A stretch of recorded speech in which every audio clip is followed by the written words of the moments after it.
Hello dear student and dear friends, एक बार फिर से आप सभी का स्वागत है me and my YouTube class में। मैं हूं भरत कुमार और हम देखेंगे आज इम्पोर्टेंट टॉपिक और ये एक सेकंड पार्ट है, क्योंकि इससे पहले हमने बीए थर्ड ईयर के पॉलिटिकल साइंस में पेपर फर्स्ट के अंतर्गत अमेरिकी नीति के बारे में समझा था। लेकिन आज हम विशेष तौर से अमेरिकी विदेश नीति के उदय को न लेकर सिर्फ ये जानेंगे कि अमेरिकी विदेश नीति की विशेषता क्या है। अमेरिका जो है इसकी विदेश नीति की क्या विशेषता है। जैसे हम बात करते हैं भारत, तो भारत की विदेश नीति होती है। अब उस विदेश नीति जैसी भी है उसकी कुछ विशेषता निकल के बाहर आती है। तो वैसे ही अमेरिका जिस तरह से दूसरे देशों पे जो व्यवस्थाएं कायम करता है, जो पॉलिटिक्स और जो कहे ना कि जो रूल्स और रेगुलेशन और जो अधिकार हक जमाए रखा है, तो कहीं ना कहीं उसके दूसरे देशों के ऊपर चलाई जाने वाली कुछ नीति है जिसको हम कहते हैं विदेश नीति। यानी एक देश का दूसरों देशों के साथ कैसा संबंध, व्यवहार और कैसे तालमेल रहते हैं, उनको लेकर जो नीति बनती है वो विदेश नीति है, जिसको हम इंग्लिश में कहते हैं फॉरेन पॉलिसी। तो अमेरिकी फॉरेन पॉलिसी की क्या करैक्टरिस्टिक्स यानी क्या विशेषता है उसमें हम देखेंगे। तो यहाँ पे मैंने कुछ पहले ही पॉइंट लिख दिए हैं। ये वो पॉइंट हैं जो आपको लिखने हैं, क्योंकि अगर पता हो अपने पॉलिटिकल क्या जब भी हम पढ़ें तो पॉइंट ज़रूरी याद होने चाहिए, क्योंकि पॉइंट अगर याद हैं तो इसके अंतर्गत आप लिख भी सकते हैं। तो मैंने पहले ही अच्छे से आपको पॉइंट यहाँ पे नोट करवा दिए हैं, आप इसको लिख दीजिएगा, स्क्रीनशॉट कर दीजिएगा, क्योंकि फिर मैं हर एक पॉइंट के बारे में समझाऊंगा।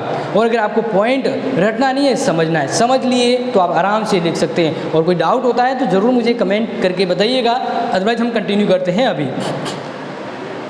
तो अमेरिकी विदेश नीति की पहली जो विशेषता है वो है साम्यवाद का विरोध। साम्यवाद का विरोध, जैसे कि अपने जो क्लास यहाँ पे ले रहे हैं मेरे जो प्रिय स्टूडेंट हैं जितेंद्र और अमृत, तो उन सभी को यहाँ पे अटेंशन करवाऊँगा कि अपनी जो विदेश नीति का जो टॉपिक आज क्लियर होना चाहिए। तो साम्यवाद क्या है, आपको मैंने टॉपिक दे दिया, आपको ये मैंने कहा कि आप अमेरिकी विदेश नीति के बारे में बताइए। आपने ये लिख दिया, लेकिन अब ये पता नहीं साम्यवाद है क्या, तो ये समझना होगा। साम्यवादी व्यवस्था है, इसका विरोध करता है अमेरिका। अमेरिका की विदेश नीति में ये पहले से हमेशा से ये तत्व शामिल है कि वो साम्यवाद और साम्यवाद जैसी विचारधाराओं का विरोध करता है। क्यों? क्योंकि देखिए साम्यवाद क्या है, तो हम बताते हैं कि जब द्वितीय विश्व युद्ध खत्म हुआ और इसके बाद विश्व में शुरू हुआ था शीत युद्ध शुरू हुआ। क्या हुआ था? शीत युद्ध। अब शीत युद्ध किनके मध्य हुआ था? एक तो USSR और USA यानी सोवियत संघ और संयुक्त राज्य अमेरिका, इन्होंने अपनी अपनी शक्ति ताकत को बढ़ाए रखने के लिए एक दूसरे पर प्रभाव डालते थे। तो सोवियत संघ है वह अपनी विचारधारा, साम्यवादी विचारधारा को हर देशों में बढ़ाना चाहता था, अपनी ताकत, अपनी हुकूमत बढ़ाना चाहता था। इस तरह से वो अमेरिका को भी कमज़ोर करना चाहता था, क्योंकि शुरुआत में ये दोनों दुश्मन की तरह रहे हुए हैं। तो ये साम्यवादी विचार का मतलब मान लीजिए एक देश जो अपनी ही हुकूमत, अपनी विचारधारा दूसरे देश पे डाल के वहाँ पे अधिकार करना चाहता है। तो इस तरह से जो अमेरिका है वह इस साम्यवादी नीति का विरोध करता है, इसकी विस्तार नीति का विरोध करता है, और इस तरह से वो हर संभव प्रयास भी करता है। क्योंकि पहले के समय, शीत युद्ध के समय, अमेरिका ने काफ़ी ऐसी नीतियाँ बनाई थी कि साम्यवाद को रोक दिया जाए, और इनकी नीतियों का ये परिणाम भी है कि सोवियत संघ का विघटन हो गया था। तो आज के समय सोवियत संघ की विचारधारा सिमट गई है, क्योंकि अमेरिकी विदेश नीति हमेशा सोवियत संघ या साम्यवाद विरोधी रही है।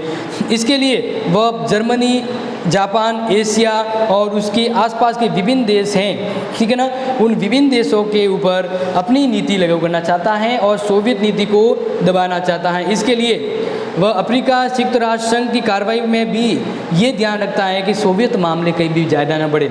सोवियत यानी रूस या साम्यवादी विचारधारा बढ़े ना, क्योंकि अगर वो विचारधारा बढ़ेगी, उनके जैसा इलाका अगर देश बढ़ता है तो फिर क्या होगा, अमेरिकी की ताकत और पहुंच कम हो जाएगी। तो उसके पहले विदेश नीति की विशेषता है साम्यवाद का विरोध। दूसरी है सैनिक संधियाँ। अमेरिका शुरुआत से ही एक शक्तिशाली देश के रूप में उभरने की कोशिश की है। आज की कंडीशन देखें तो विश्व एक ध्रुवीय है। अमेरिका सबसे शक्तिशाली देश है और उसकी विदेश नीति में भी ये झलकता है। जैसे दूसरा पॉइंट, अमेरिका ने हमेशा अपनी ताकत और बादशाह बनाने की कोशिश की है, इसलिए इसने विभिन्न देशों को अपने अंडर में रखा है और सैनिक संधियाँ भी की है। जैसे आपको पता होगा नाटो, सीटो, ये सैनिक संगठन है और अमेरिका कहता है कि जो भी देश हैं उनको अगर खतरा है किसी दूसरे देश से तो वो मेरे इस सैनिक गुट में आ जाइए, नाटो गुट में जुड़ जाइए। अगर मान लीजिए मैं एक देश हूँ और मुझे किसी दूसरे देश से संकट है तो मैं अमेरिका के उस नाटो में जुड़ जाऊँगा। इसका मतलब क्या हुआ? इसका मतलब हुआ कि मैं अमेरिका के अंडर में चला गया। आप पहले आज़ाद थे, डर था, लेकिन आप किसी के वश में चले गए। इस तरह से अमेरिका धीरे धीरे इसने सैन्य तरीक़ों से क्या किया, विभिन्न देशों के ऊपर अपनी ताकत और बादशाहत कायम कर रखी है। ये इसकी विदेश नीति की विशेषता है। इसने समय समय पर काफ़ी ऐसी विदेश नीतियाँ या सैनिक संगठन किए। जैसे और मैं आपको बताऊँ तो एक संधि है रियो। कौन सी संधि की? रियो संधि। और रियो संधि आपको ध्यान रखें, ये भी इनकी एक साल थी जिसके द्वारा ये विभिन्न देशों पे अपना हक जमाना चाहता था। इसके अलावा बगदाद पैक्ट, खाड़ी देशों के ऊपर नियंत्रण करने के लिए, और ये प्रूव करता है कि अमेरिका सैनिक शक्तियों के द्वारा भी विभिन्न देशों को अपने नियंत्रण में रखने का प्रयास करता है। और आपको पता हो तो गुट निरपेक्ष आंदोलन क्यों बना था? विश्व में जो शक्तिशाली गुट, दो गुट थे, उन शक्तिशाली गुटों को कमज़ोर करना था और सैनिक गुटों से दूर रहना था। ये सैनिक गुट जिससे सोवियत संघ अपने जो गुट निरपेक्ष देश दूर रहना चाहते थे, लेकिन अमेरिका धीरे धीरे अपनी चाल में कामयाब हुआ और अपनी सैनिक संधियों के द्वारा विभिन्न देशों के ऊपर अपनी पहुंच और हुकूमत बनाए रखी है। ये इनकी चाल है, एक तरीका है। फिर है तीसरा, विदेशी आर्थिक सहायता की नीति। अब इसको समझिए, अमेरिका एक शक्तिशाली, सर्वशक्तिशाली देश बनना चाहता है और बना भी है, और वापस अपनी हुकूमत भी चाहता है। लोग उसको डर से नहीं, ज़रूरतों से भी याद करें। अमेरिका की एक फॉरेन पॉलिसी की एक सिस्टम है, एक विशेषता है कि वह क्या करता है, किसी देश को कमज़ोर है तो उसको पैसे देकर अपनी ओर मिला लेता है। क्या कर देता? पैसे देकर, ताकि वह देश अमेरिका के अंडर में रहे और जो साम्यवादी विचारधारा वाले देश हैं उनसे दूर चले जाएं।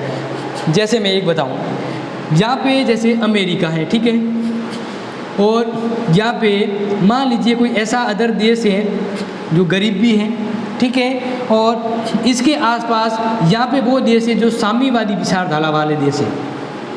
इनकी कभी नहीं बनती है क्योंकि ये इसका हमेशा विरोध करता है। तो ये सोचता है कि ये इसके पास न जाए, इसलिए ये इसको क्या कर देता है? पैसे देता है। क्या देता है?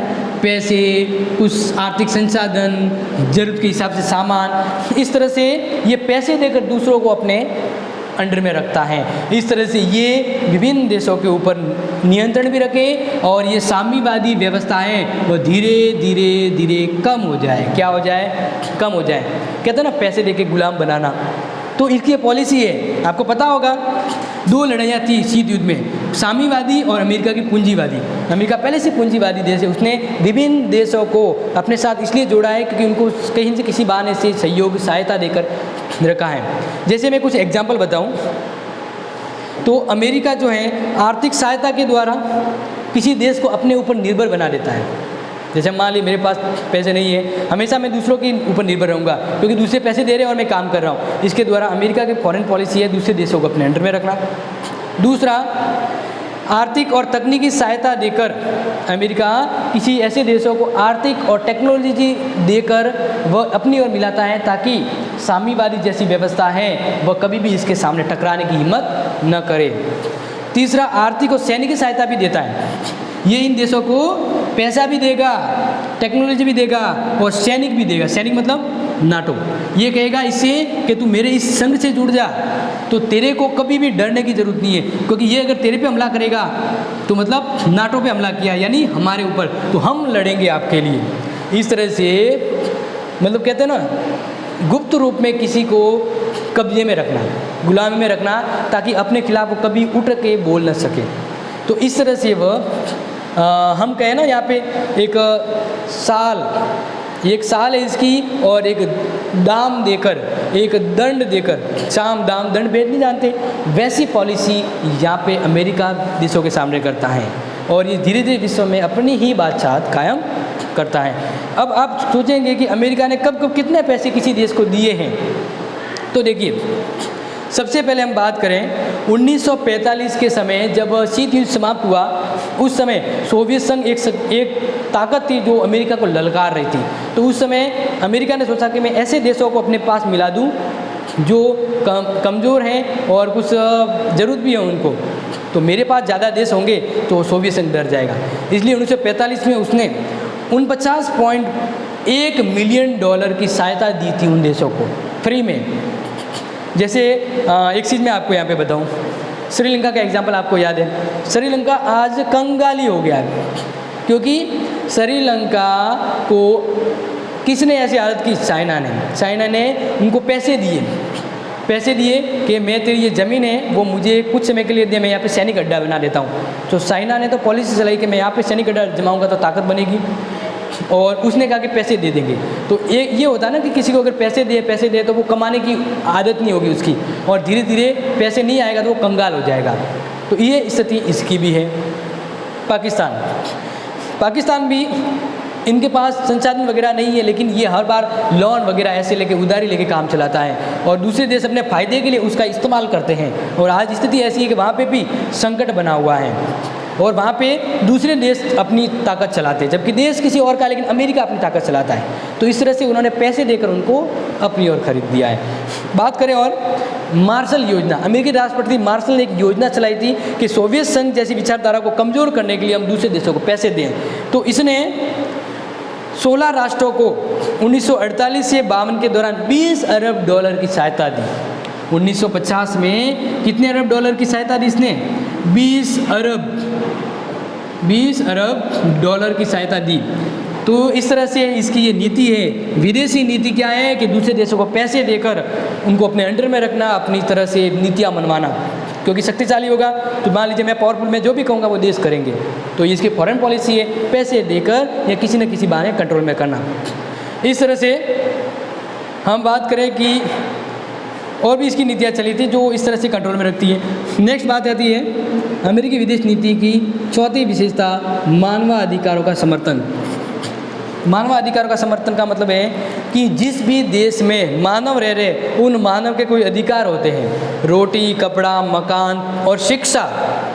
तो अमेरिका चाहता है जिस भी देश में लोग रह रहे हैं उनको उनके मानव होने के नाते कुछ अधिकार देने चाहिए। क्योंकि आपने देखा होगा सीरिया है या ऐसे काफ़ी ऐसे देश है, सीरिया, बगदाद वगैरह, जहाँ पे रोज़ लड़ाई झगड़े और युद्ध होते हैं, वहाँ पे लोग भूखे मर रहे हैं, पहनने को कपड़े नहीं हैं।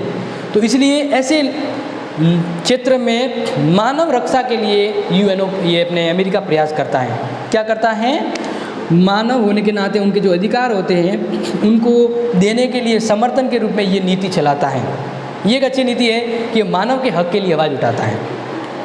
फिर बारी आती है लोकतंत्र बहाली के नाम पर पड़ोसी देशों में हस्तक्षेप करना। ये ध्यान रखिए, इसने क्या किया?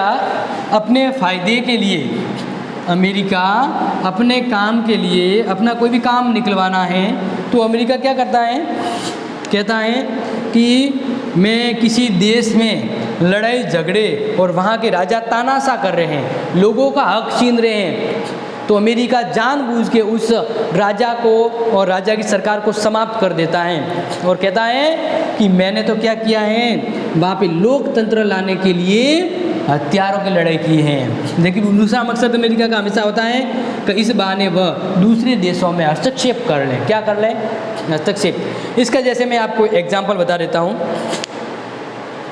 तो 1983 में ग्रेनेडा में और 1989 में पनामा में उसने अपने विरुद्ध हो रहे कार्यों को दबाने के लिए कि एक नाम दिया कि मैं यहाँ पे ठीक कर रहा हूँ, लेकिन उसने अपने विरोध में उठ रही आवाज़ को दबा दिया। होता है ना, जैसे मैं अगर मेरी बात करूँ, कोई बच्चा अगर क्लास में नहीं पढ़ रहा है तो मैं क्या करूँगा? मैं उसको समझाऊँगा, नहीं समझेगा तो उसको 2 थप्पड़ मारनी भी पड़ेगी। 2 थप्पड़ मारे, इसके लिए उसे कब्जे में डालना होगा। तो क्या करूँगा, मैं उसके लिए एक टेस्ट दूंगा। अगर बोलूँगा कि टेस्ट में नंबर कम आ गए तो धुलाई होगी। अब वो पढ़ेगा नहीं, नंबर कम आएंगे तो बराबर उसकी प्रसाद दे देते हैं ताकि दोबारा वो ऐसा ना करे। इस तरह से वो स्टूडेंट नेक्स्ट हर बार क्लास में नियंत्रण में रहेगा। तो ये भी पॉलिसी होती है। अमेरिका क्या करता है, जो इसके दूसरे पड़ोसी देश है वह मान लीजिए अमेरिका की बात नहीं मानते हैं, तो ये क्या करता है, दूसरे देशों को ये कहता है कि फलाने देश में लोकतंत्र नहीं है, वहाँ पे राजा तानाशाह कर रहा है, तानाशाही। तो इसलिए वह वहाँ पे सेना भेज देता है यूएनओ के द्वारा, और इस तरह से वहाँ पे उस शासन व्यवस्था को अपने कंट्रोल में रखता है और फिर मनचाहे जैसी व्यवस्था कायम कर सकता है। अब एक इसका बढ़िया एग्जाम्पल मैं आपको बताऊं तो ध्यान रखिए, इराक, ठीक है, कुवैत। इराक आपको पता होगा, इराक में तेल के बहुत भंडार हैं और यहाँ का जो शासन व्यवस्था है तेल मालिक यानी यहाँ के प्रिंस के पास होती है। तो ये अमेरिका को भी ललकारे जितनी ताकत इनके पास होती है। तो अमेरिका ने क्या किया कि भाई यहाँ के शासक को घुटनों पे लाना है ताकि ये अमेरिका के सामने कभी भी बोल ना पाए। इसलिए इसने अमेरिका ने कहा कि इराक है वो कुवैत पर जानबूझ के क्या कर रहा है, इनको परेशान कर रहा है। तो इस तरह से अमेरिका को एक बहाना मिल गया कि इराक के अंदर जाके इराक को कमज़ोर किया जाए। तो इसने संयुक्त राष्ट्र संघ यूएनओ के द्वारा रजामंदी या बिना रजामंदी के भी 34 देशों को अपने साथ लेकर इराक पे हमला कर दिया और वहाँ पे तेल भंडार को अपने कब्जे में ले लिया। इस तरह से ये अपनी मनचाहे नीति के द्वारा किसी भी देश के ऊपर नियंत्रण रखना चाहता है। इसके ज़रिए वो ये कहता है कि मैं तो वहाँ पे लोकतंत्र ठीक करने के लिए जा रहा था, लेकिन दूसरा मकसद क्या होता है, पड़ोसी देशों के अंदर अपने मन मुताबिक शासन चलाना। जैसे मैं चाहता हूँ कि फलाने राज्य में या मान लीजिए कि मैं ये चाहता हूँ कि बेदाना में ही हो, हरियाली में हो या किसी में भी हो, सालूड़ा राम सरपंच नहीं बनना चाहिए क्योंकि वो मेरे और उसके बनती नहीं है। तो मैंने ऐसा कोई सिस्टम कर दिया कि मैंने कहा कि ये व्यक्ति बनाना चाहिए ताकि ये मेरी बात मानेगा, मैं जब भी गांव में जाऊंगा तो मेरी ज़रूरत होगी तो काम आएगा। इस तरह से अमेरिका मनचाहे जैसी व्यवस्था के द्वारा किसी भी देश में काम करवा सकता है। तो बहाना बनाता है लोकतंत्र का। दूसरी अमेरिकी विदेश नीति है विकासशील देशों में दबाव रखना। विकासशील देश कौन से, जो नए नए आज़ाद हुए हैं, जैसे भारत के आसपास के जितने भी क्षेत्र है, भारत है, पाकिस्तान है, भूटान है, श्रीलंका वगैरह, ये जो है ये अभी विकसित नहीं है, विकासशील हो रहे हैं। तो उन देशों को ये क्या करता है, दबाव में रखता है। दबाव में क्यों रखता है, क्योंकि इसको पता है ये नए नए देश है, ये हमारे काम आने वाले हैं। क्या होने वाले हैं, काम आने वाले। तो इसलिए ये किसी न किसी बहाने से उन पे नियंत्रण रखता है। जैसे आपको पता होगा 1968 में परमाणु अप्रसार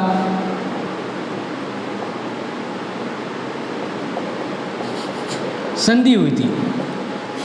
परमाणु अप्रसार संधि यानी ये वो संधि थी जिसके द्वारा ये कहा गया कि जो इसके पहले जिसके पास परमाणु शक्ति हथियार हैं वो तो रहेंगे, लेकिन 1968 के बाद कोई भी देश परमाणु हथियार नहीं रखेगा, नया देश, और नहीं परमाणु हथियार प्राप्त करेगा। तो ये तो भेदभाव हो गया।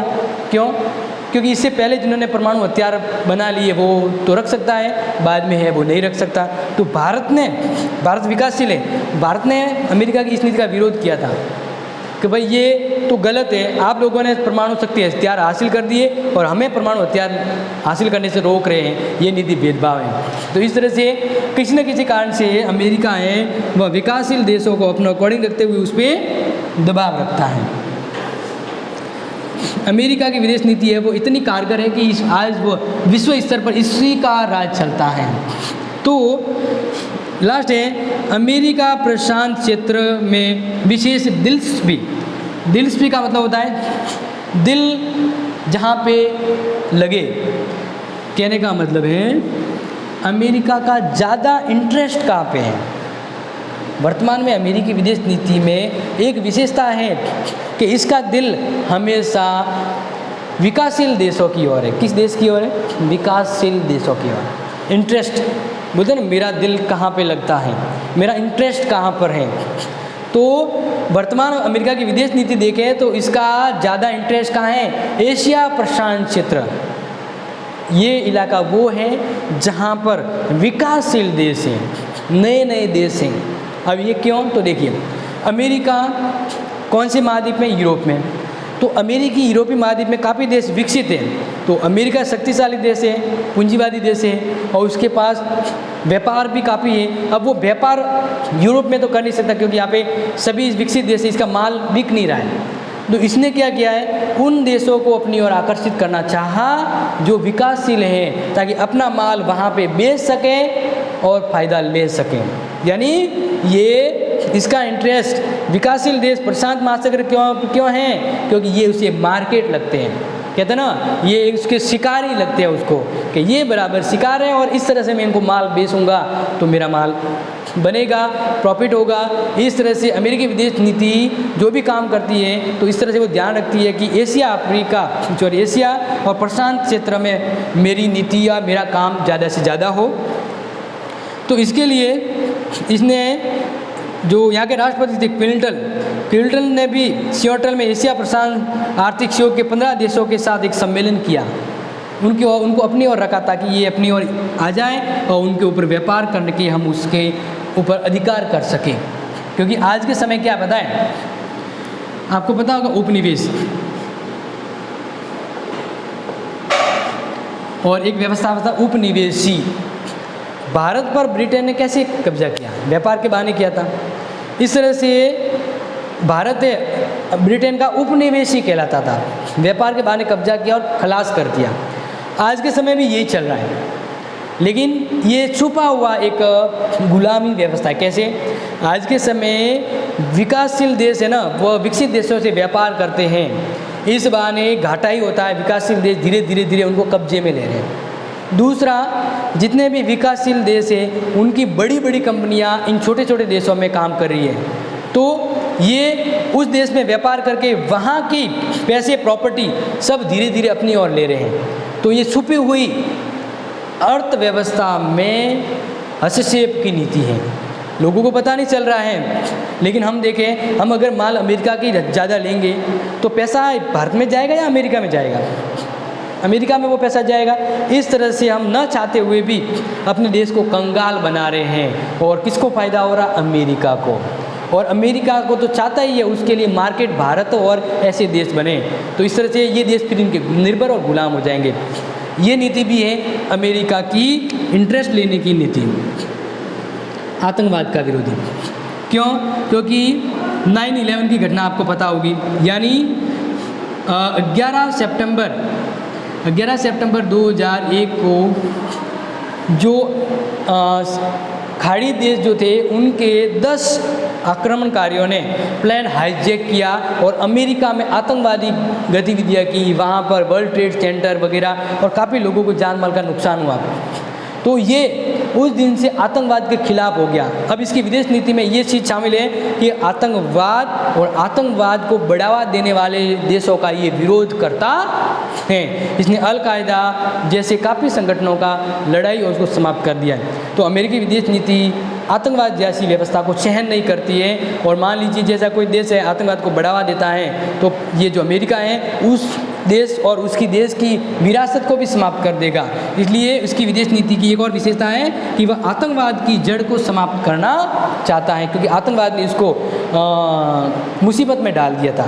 तो अमेरिकी विदेश नीति ये चाहती है कि वह सर्वशक्तिशाली और सर्वश्रेष्ठ बने, इसलिए उनकी विदेश नीति में ये तत्व शामिल है और यही इसकी विशेषता है। तो क्या आपको ये चीज़ समझ में आ गई होगी? क्योंकि पॉइंट इंपॉर्टेंट है और हर पॉइंट को मैंने आपको समझा दिया है, और जो आपको समझाया, जो समझ आ जाए वो पॉइंट भी लिख देना है। तो ये प्रश्न समझ लीजिएगा, मोस्ट है।